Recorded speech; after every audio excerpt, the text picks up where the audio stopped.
Você já ouviu muito falar em horsemanship, o relacionamento entre o homem e o cavalo. Pois eu estou aqui em Avaré durante este 25º Congresso Brasileiro da BQM, ao lado de um dos especialistas do Brasil no assunto. Dr. Fernando Rolim, que é médico veterinário, especialista nessa área, já se apresentou em diversos países, esteve recentemente na Equitana, que é talvez a maior feira de cavalos do mundo, acontece a cada 2 anos na Alemanha, e lá ele fez uma série de apresentações mostrando, Fernando, como é que é essa relação, quando é que o homem tem que entender o cavalo e quando que ele devolve essa compreensão. Acho que isso é o ponto de partida para que, por exemplo, o quarto de milha possa potencializar a sua versatilidade, a condição de atleta que a gente vê num evento como esse que a gente está tendo aqui, né, Fernando?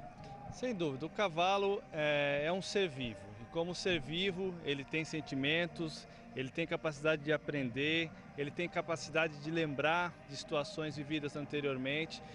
Porém, todos esses aspectos comportamentais que eu citei, eles necessitam de uma condição tão só fisiológica como psicológica do cavalo para que isso aconteça.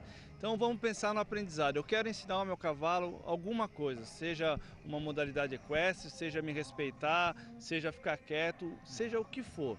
A gente tem que pensar o que é necessário para a gente aprender. Antes de tudo é necessário que não haja medo.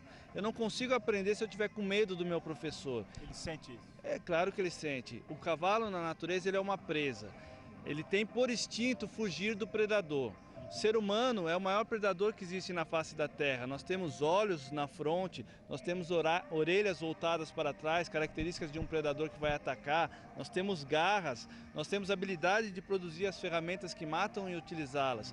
Porém, somos dotados da capacidade de raciocínio. E essa capacidade nos permite deixar de se comportar como predador e aprender a se comportar como líder. E isso que a gente busca no horsemanship.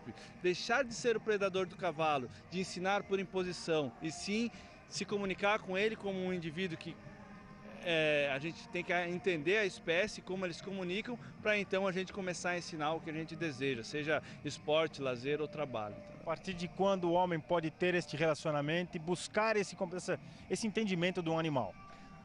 A partir de qualquer momento, basta a gente se dedicar em aprender. Da mesma forma que quando eu quero aprender a falar um outro idioma, eu vou à escola e me dedico a aprender a falar esse novo idioma. Ou se eu quero aprender a dirigir uma aeronave, eu vou ter que ir para uma escola, aprender e entender como funciona uma aeronave. Quando eu quero me comunicar com o cavalo, eu preciso estudar como o cavalo se comunica, como o cavalo se comporta, como o cavalo aprende. E aí então, dentro disso, aí existem as diversas modalidades equestres que eu considero a especialização da pessoa que já se comunica com o cavalo. Mas é importante ter essa base de confiança e de amizade, e não de presa e predador. E como a gente está vendo aqui nessa demonstração que você está fazendo em Avaré, demora para o cavalo entender a sua vontade com relação a ele e demora para você trazer essa confiança dele em você, que aí ele vai guardar para um outro relacionamento. Por exemplo, você não conhece esse animal que a gente está demonstrando aqui, né? O tempo para esse relacionamento e a qualidade desse relacionamento vai variar muito de indivíduos, tanto dos cavalos quanto dos treinadores. Da mesma forma que eu me apresento a você e pode gerar uma empatia imediata ou não, com os cavalos acontece a mesma coisa. O que é importante é que, como um relacionamento, eu não posso chegar aqui te atacando e você sentir medo de mim, que você vai falar, pô, eu vou me fechar para esse cara.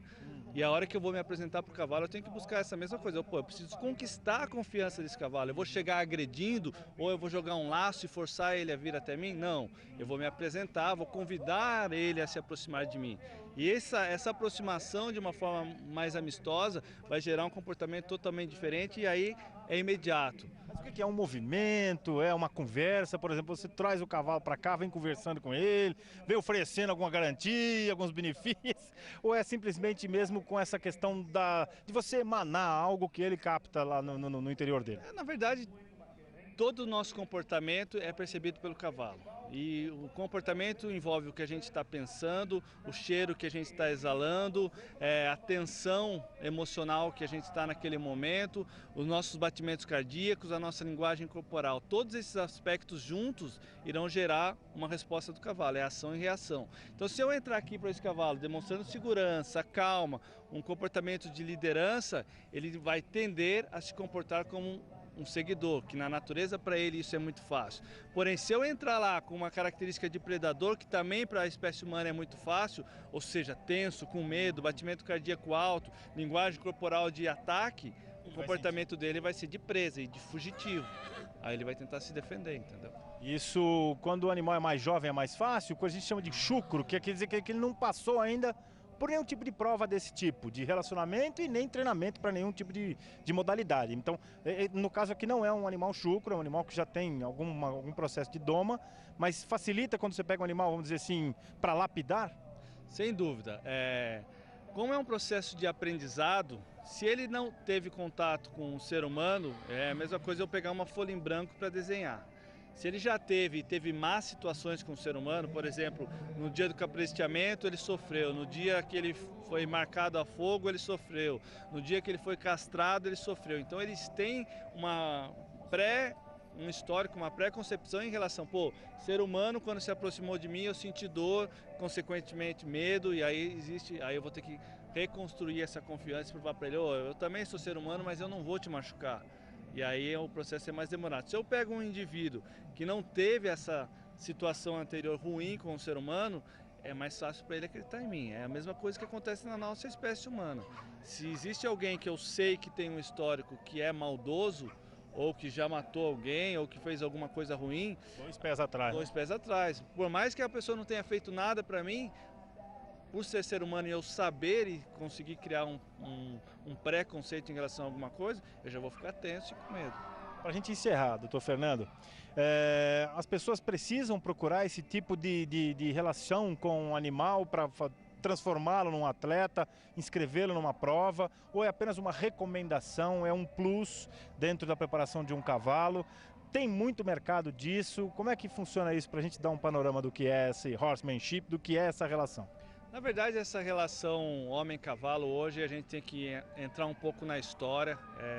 A nossa cultura equestre ela vem muito dos militares e a liderança militar era muito baseada na imposição.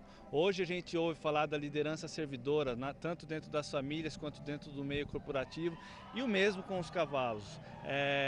Não é uma coisa que... Não existe outro caminho. Hoje, se a gente vai para os Estados Unidos, para a Europa e no Brasil isso está crescendo, as pessoas falam, por que eu vou ficar batendo no meu cavalo para ele aprender, sendo que eu considero ele meu parceiro, ele é meu amigo, sabe? São coisas que não condizem. E se ele é seu parceiro, ele vai apanhar de você? Então é importante entender sobre o cavalo, entender que ele aprende, e se eu quero que ele seja o meu parceiro, nós vamos ser competidores, nós vamos competir junto. O ser humano não consegue competir sem o cavalo numa prova equestre. Então ele tem que ter essa confiança, tem que criar esse vínculo de amizade e não essa relação de presa e predador que muitos cavalos sentem, o cara só bate em mim, no treinamento ele me machuca e assim por diante, entendeu? Isso é muito legal. É mais ou menos a relação que você tem com o seu pet. É um pet gigante, só que compete, te dá um retorno absurdo. Por prova disso, é o interesse que tem tanta gente aqui já em Avaré para esse congresso brasileiro que a gente está cobrindo e mostrando, inclusive nos leilões. E aí explica também a valorização, a liquidez, enfim, o interesse por tantos animais. Obrigado, viu, doutor Fernando? Parabéns aí pelo seu trabalho. Parabéns por representar o Brasil tão bem lá fora e tornar o nosso quarto de milho, tornar a nossa equinocultura uma referência mundial. Doutor Fernando Rolim, que está aqui em Avaré, mostrando parte do trabalho que ele já apresentou em outros países, como na Alemanha, recentemente dentro da Equitana, a maior feira de cavalos do mundo. Daniel de Paula, de Avaré, para o SBA.